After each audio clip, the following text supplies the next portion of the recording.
Do not be afraid of the darkness. Dark is the rich, fertile earth that cradles the seed, nourishing growth. Dark is the soft night that cradles us to rest. Only in darkness can stars shine across the vastness of space. There is mystery woven in the dark, quiet hours. There is magic in the darkness. Do not be afraid. We are born of this magic. It fills our dreams that root, unravel and reweave themselves in the shelter of the deep, dark night. The dark has its own hue, its own resonance, its own breath. It fills our soul, not with despair, but with promise. Dark is the gestation of our deep and knowing self. Dark is the cave where we rest and renew our soul.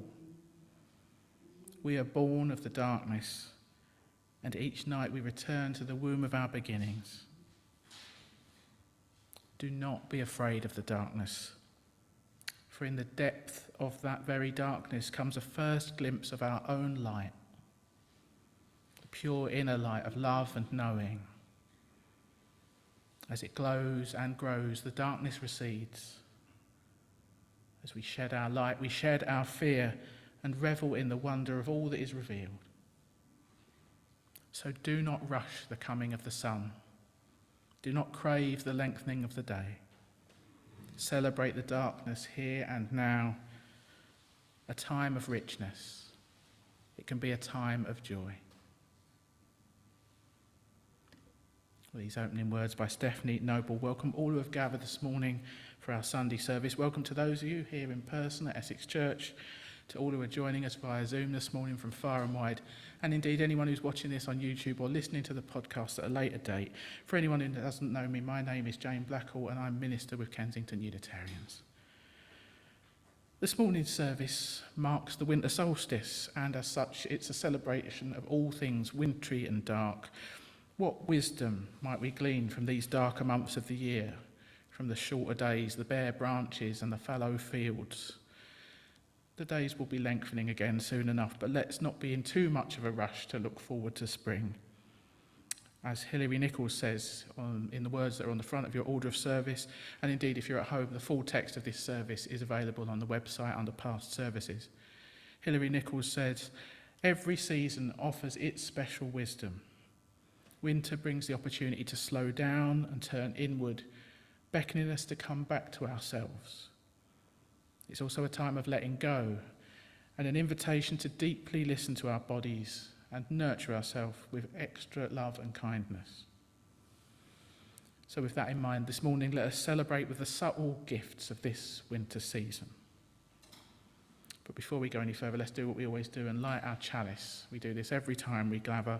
It's a time for us to stop, to centre ourselves, to put aside any preoccupations or agitations we came in carrying. This simple ritual connects us with Unitarians and Unitarian Universalists the world over, and it reminds us of the proudly progressive religious tradition of which this gathering is part.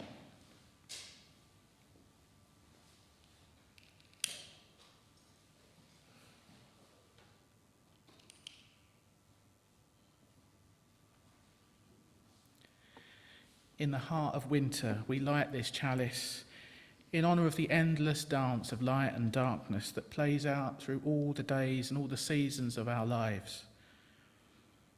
Let this chalice flame draw us in, that we may gather round it and huddle close together to know some comfort and connection.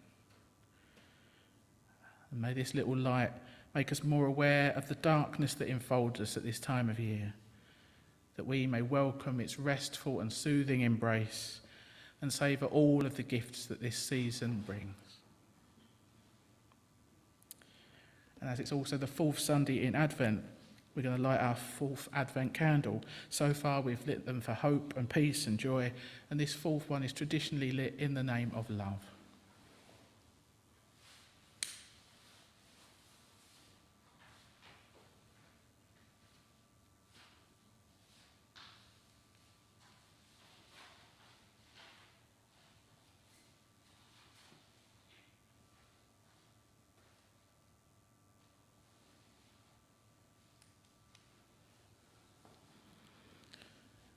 Time to sing together now. We're in carol singing season, so we're going to squeeze in 5 hymns today.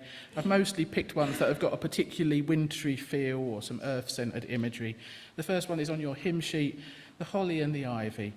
For those joining via Zoom, the words will be up on screen, as they will for all the hymns today. Feel free to sit or stand as you prefer, and let's sing up as best we can, The Holly and the Ivy.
So we're going to take those joys and concerns, both spoken and unspoken, into an extended time of prayer now. This prayer is based on some words by Lynn Cox, and it's something a little bit different than usual. It's part prayer, part a guided meditation on the winter season. So you might want to adjust your position to get more comfortable. You might want to put down anything you don't need to be holding. Maybe close your eyes or soften your gaze. Maybe there's a posture that helps you to feel more prayerful and centred. Whatever helps you to get into the right state of body and mind for us to pray together and be fully present in this sacred time and space with ourselves, with each other, and with that which lies within us and beyond us.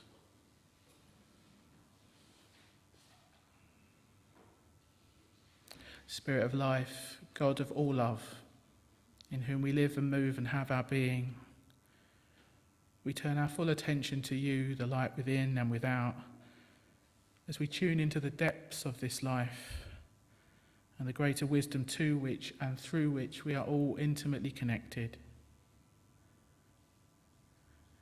Be with us now as we allow ourselves to drop into the silence and the stillness at the centre of our being.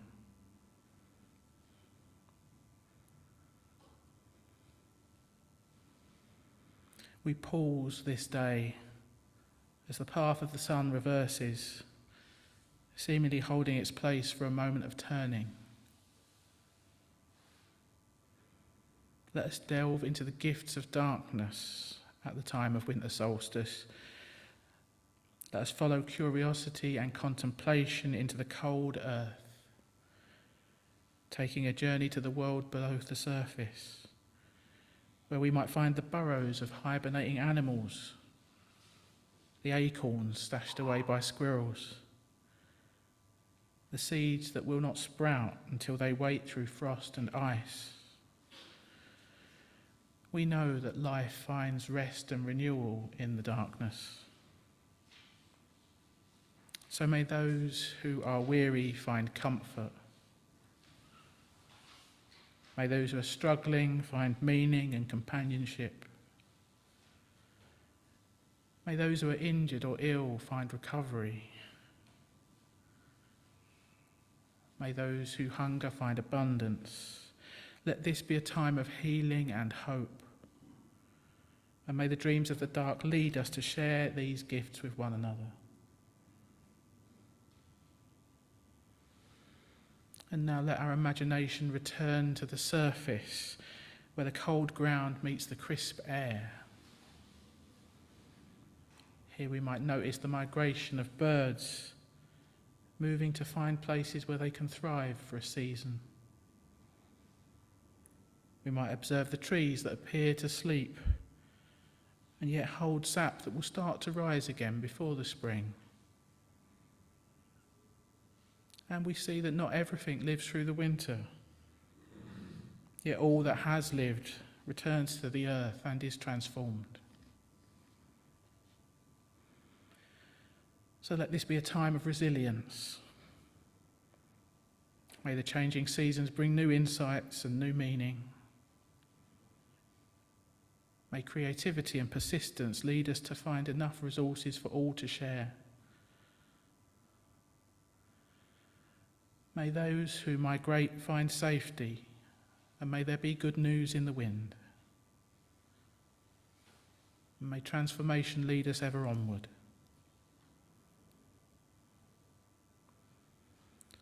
And we now lift our imagination to the sky, to the returning sun and the brilliant winter nights. These shifting hours of light and darkness remind us that change is part of the very rhythm of the universe. So trouble does not last. Acknowledging the gifts of darkness, we also look forward to the growing light, the change that brings glimmers of hope. And we marvel at the particular beauty of this season. So let this be a time of celebration too. Where joy can be found, let us hold it close, blow on its embers and share its spark. We do not take for granted having come this far, and we give thanks for our companions on the journey.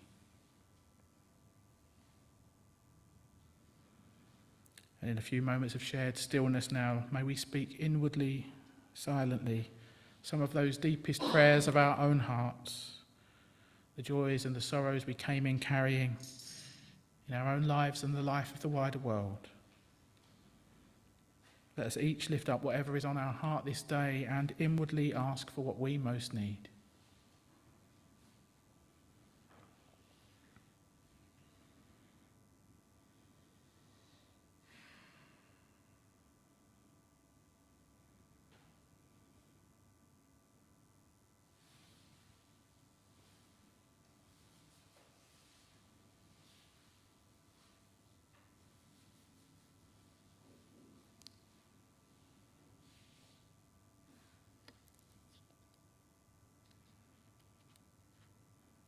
Spirit of life, God of all love, as this time of prayer draws to a close, we offer up our joys and our concerns, our hopes and our fears, our beauty and our brokenness, and we call on you for insight, healing and renewal. As we look forward now to the coming week, help us to live well each day and be our best selves, using our unique gifts in the service of love, justice and peace. Amen. Time to sing again now. Our second carol today is a special treat, as the words were written by our very own Patricia, who's lurking at the back this morning. It's called "The Stars Are All Shining," and it's to the well-known tune of Annie's song. So sing up as best you can. The stars are all shining.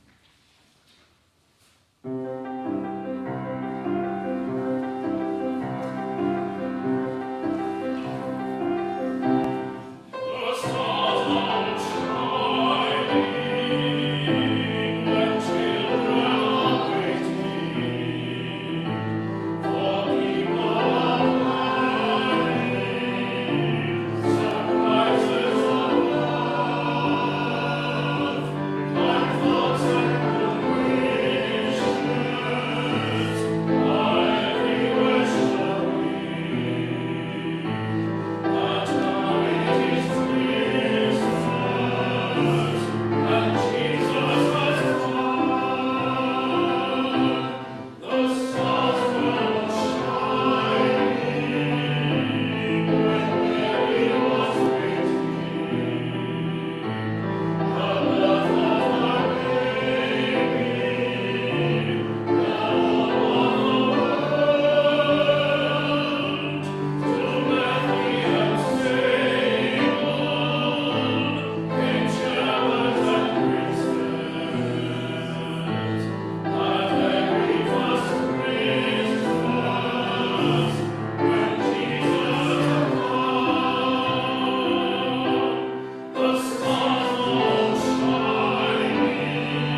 This reading are excerpts from Why I Adore the Night by Jeanette Winterson.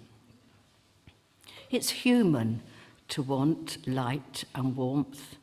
Our pagan ancestors had a calendar of fire festivals, and God's first words, according to the Hebrew Bible, were, "Let there be light." Night belongs to the dark side, literally and metaphorically. Ghosts, scary monsters, robbers, the unknown.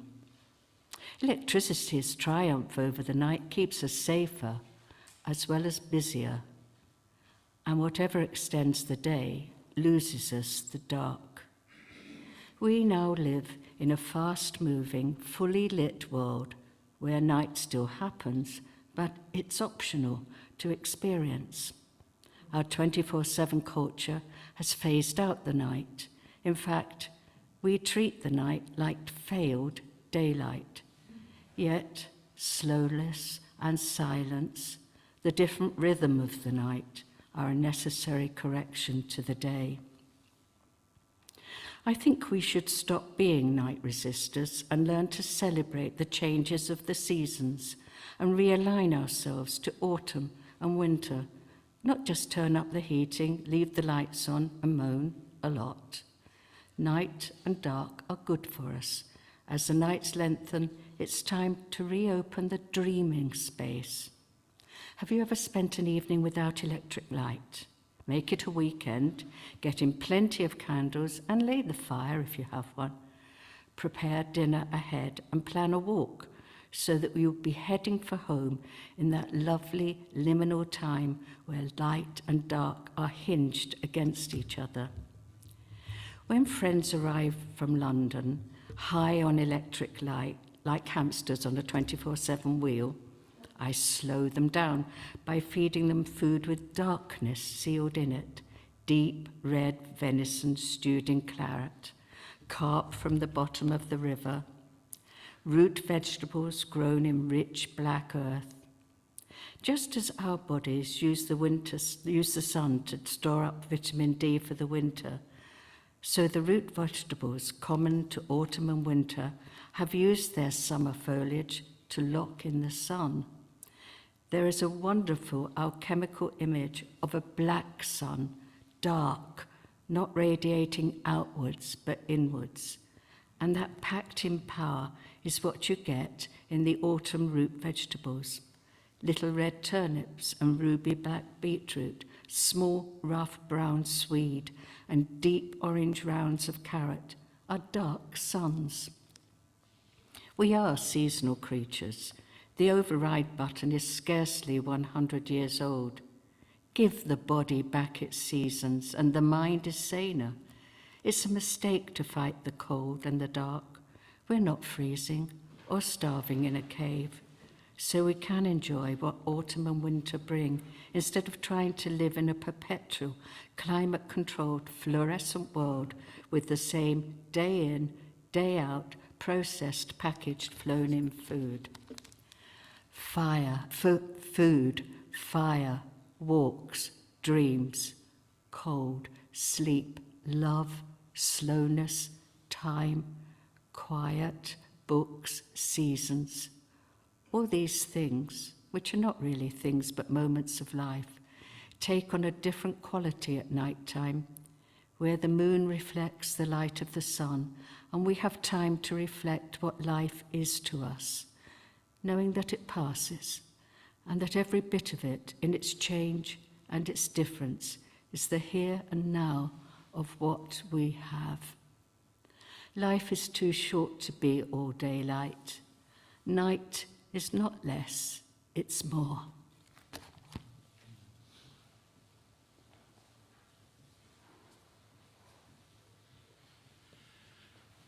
Thanks, Patricia, both for the reading and the carol. We're going to sing again now. Our next hymn is in your green books, number 87, In the Bleak Midwinter.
So we're moving into a time of meditation now. I'm going to share a short poem for the winter solstice by Rosemary Watola Trommer, which will take us into some silence. The words will, there'll be 3 minutes of silence, which will end with the sound of a bell. And then we're going to hear some more wintry music from Georgia and Toby. So again, let's do what we need to do to get comfortable. You might want to put your feet flat on the floor if that helps you to feel more grounded. You might want to close your eyes. As I always say, the words are just an offering. Feel free to use this time to meditate in your own way. Walking into Winter Solstice by Rosemary Watola Trommer. Because it is dark, I walk in the dark. Walk with no moon. Walk with the chill of the measureless dark. There is peace that comes from letting the self be with the world as it is. And tonight, it's a dark world. A world where I cannot see far ahead. A world of silhouette and suggestion.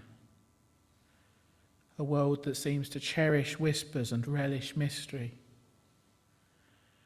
A world where the invitation is to walk in the dark without wishing it away, without championing its opposite. The invitation is to be one who learns how to live with the dark.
Celebrating Winter Solstice by Macrina Whittaker.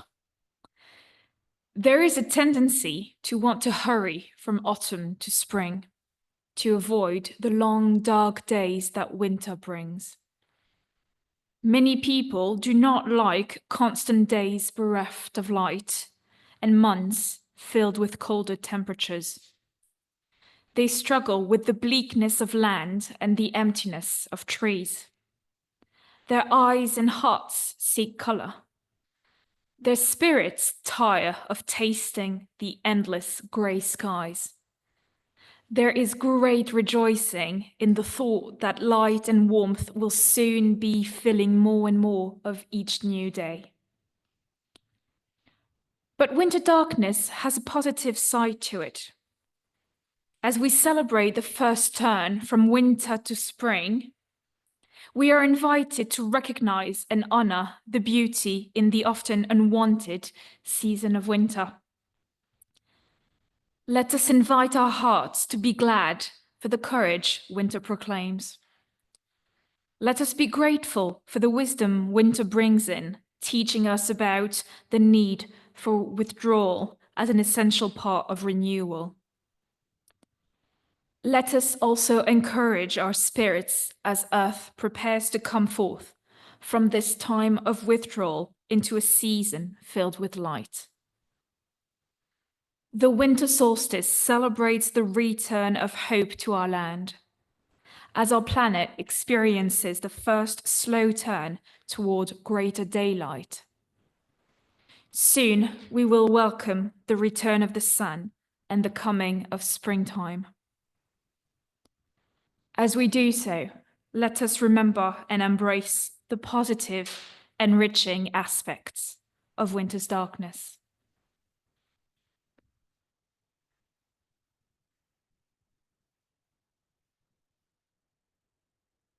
Thanks, Charlotte. Now, in your order of service, it promises a mini reflection from me, but when it came down to it, I realised that what I wanted to do is to share somebody else's words, and what she has to say about winter wisdom puts it better than I can. I think a few of you will probably have read the book that I'm thinking of, Wintering by Catherine May. Came out a few years ago and rightfully got a lot of attention and acclaim. If you haven't read it yet, it's one I'd recommend. It's in my bag somewhere, but I forgot to get it out to hand. I should wave it at you later. The subtitle, at least on my edition, is The Power of Rest and Retreat in Difficult Times. In the course of this book, she shifts back and forth between the literal and metaphorical winters of our life, gathering wisdom from human sources and from the natural world about how to live well in the coldest and the harshest seasons, and then applying it to all of those hard times we might experience, times of illness or depression, deprivation, loss or bereavement perhaps. Hard times that can come at any time of year or indeed any season of our life. So I want to share a longish excerpt from that book, from the introduction to Wintering, where she explains what the term means to her. So these words are from Catherine May. Everybody winters at one time or another. Some winter over and over again. Wintering is a season in the cold. It's a fallow period in life when you're cut off from the world, feeling rejected, sidelined, blocked from progress, or cast into the role of an outsider. Perhaps it results from an illness, perhaps from a life event such as a bereavement or the birth of a child. Perhaps it comes from humiliation or failure. Perhaps you're in a period of transition and have temporarily fallen between two worlds. Some winterings creep up on us more slowly, accompanying the protracted death of a relationship, the gradual ratcheting up of caring responsibilities as our parents age, the drip, drip, drip of lost confidence. And some are appallingly sudden, like discovering one day that your skills are now considered obsolete, or the company you worked for has gone bankrupt, or your partner is in love with someone new. However it arrives, wintering is usually involuntary, lonely, and deeply painful. Yet it's also inevitable. We like to imagine it's possible for life to be one eternal summer, and that we've uniquely failed to achieve that for ourselves somehow. We're just not raised to recognise wintering or to acknowledge its inevitability. Instead, we tend to see it as a humiliation, something that should be hidden from view lest we shock the world too greatly. We put on a brave public face and grieve privately. We pretend not to see other people's pain. We treat each wintering as an embarrassing anomaly that should be hidden or ignored. This means we've made a secret of an entirely ordinary process and have thereby given those who endure it a pariah status, forcing them to drop out of everyday life in order to conceal their failure. Yet we do this at a great cost. Wintering brings about some of the most profound and insightful moments of our human experience, and wisdom resides in those who have wintered. In our relentlessly busy contemporary world, we are forever trying to defer the onset of winter. We don't ever dare to fear its full bite, and we don't dare to show the ways it ravages us. A sharp wintering sometimes might do us good. We must stop believing that these times in our lives are somehow silly, a failure of nerve or willpower. We must stop trying to ignore them or dispose of them, for they are real and they are asking something of us. We must learn to invite the winter in. That's what the book is about, learning to recognise the process, engage with it mindfully, and even to cherish it. We may never choose to winter, but we can choose how. Our knowledge of winter is a fragment of childhood. We learn about it in the surprising cluster of novels and fairy tales that are set in the snow. All the careful preparations that animals make to endure the cold, foodless months, hibernation and migration, deciduous trees dropping their leaves. This is no accident. The changes that take place in winter are a kind of alchemy, a kind of enchantment performed by ordinary creatures in order to survive. Dormice laying on fat to hibernate, swallows navigating to South Africa, trees blazing out the final weeks of autumn. It's all very well to survive the abundant months of summer, but in winter we witness the full glory of nature flourishing through lean times. Plants and animals don't fight the winter. They don't pretend it's not happening and attempt to carry on living the same lives that they lived all summer. They prepare, they adapt, they perform extraordinary acts of metamorphosis to get them through. Winter is a time of withdrawing from the world, maximising scant resources, carrying out acts of brutal efficiency and vanishing from sight. But that is where the transformation occurs. Winter is not the death of the life cycle, but its crucible. Once we stop wishing it was summer, winter can be a glorious season when the world takes on a spare beauty and even the pavements sparkle. It's a time for reflection and recuperation, for slow replenishment, for putting your house in order, doing those deeply unfashionable things, slowing down, letting your spare time expand, getting enough sleep, resting. All these are seemingly radical acts these days, but they are absolutely essential. Words from the wonderful Wintering by Catherine May. Let's sing again now. Our next hymn is one I always look forward to. We only get to sing it this time of year. Very, very soothing. It's called Dark of Winter. It's on your hymn sheet if you're in the room. The words will be up on screen. And because you've only got two verses in which to pick up the tune, I've asked Andrew to play it through in full before we sing. Dark of Winter.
Just a few announcements then. Thanks to Ramona for tech hosting. Thanks to Sherry for welcoming everyone online.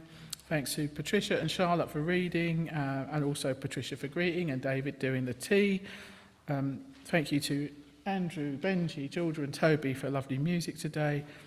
If you're here in person, do stay for tea and cake. We've got apple and sultana cake ready for you in the kitchen. If you stay on a bit longer, you will have considerably more cake options to choose between. As from 1:30 today, it's our festive tea dance with Rachel Sparks. That's why we've got the bunting up for the tea dance. Suitable for complete beginners, all are welcome. Just for fun, there'll be line dances and a chance to partner dance, but mainly it's a friendly social with lots and lots of cake. It's free of charge, but we'll be taking a charity collection optional for Say It Loud Club, which is for LGBTQ plus asylum seekers and refugees. That is not the only special event we've got going on this week. On Christmas Eve at 5 o'clock, we'll have our traditional candlelit carol service, always a very special occasion. And Carolyn has organised a small group. Do you want to say something? Come on.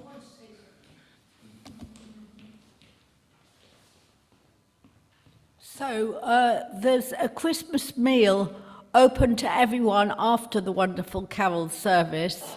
We're going to Pizza Express, which you might think is a bit boring, but it's got a really good wide menu, and it's especially to anybody who's on their own, or bring a friend even, to celebrate Christmas together. And if money is tight for you, the church can help. Do think of coming and speak to me afterwards. Definitely. Thanks, Caroline.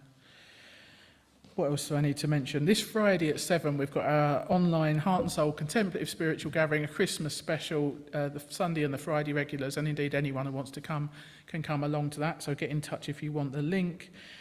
Don't forget, we've got the New Year's mini retreat in person next Sunday on the 29th of December, or online on the 1st of January. That's from 1 to 4 o'clock. Do let me know if you are coming online or in person so that I know I've got the right resources for everyone. We've also got the next Better World Book Club online on the 29th. That's at 7:30 when we'll be talking about Golden, the power of silence in a world of noise. And looking further ahead, on the 19th of January, save the date, we're going to experiment with having an art and craft drop-in afternoon after the service. So it would be good to have a few people joining us for that. We'll be back here next Sunday at 11 as usual with a service on making changes. All of this is on the back of your order of service, also in the Friday email. Or why not take home a copy of our fancy newsletter? There's still a few left in the foyer. The congregation very much has a life beyond Sunday mornings, and we encourage you to keep in touch, look out for each other, and do what you can to nurture supportive connections. I have squeezed in one extra hymn before our closing words. Number 278 in your green books, and it's an uplifting one to end on. Deck the Halls.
As we pass the longest night of the year, We're warmed by the certain knowledge that tomorrow will welcome more light than today.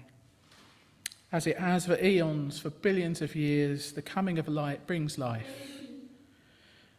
So may we be awed by the great miracles of light and life and faithfully nurture the mystery and magic of wonder as we look forward to the coming year and all that it may hold. May that be so for the greater good of all. Amen.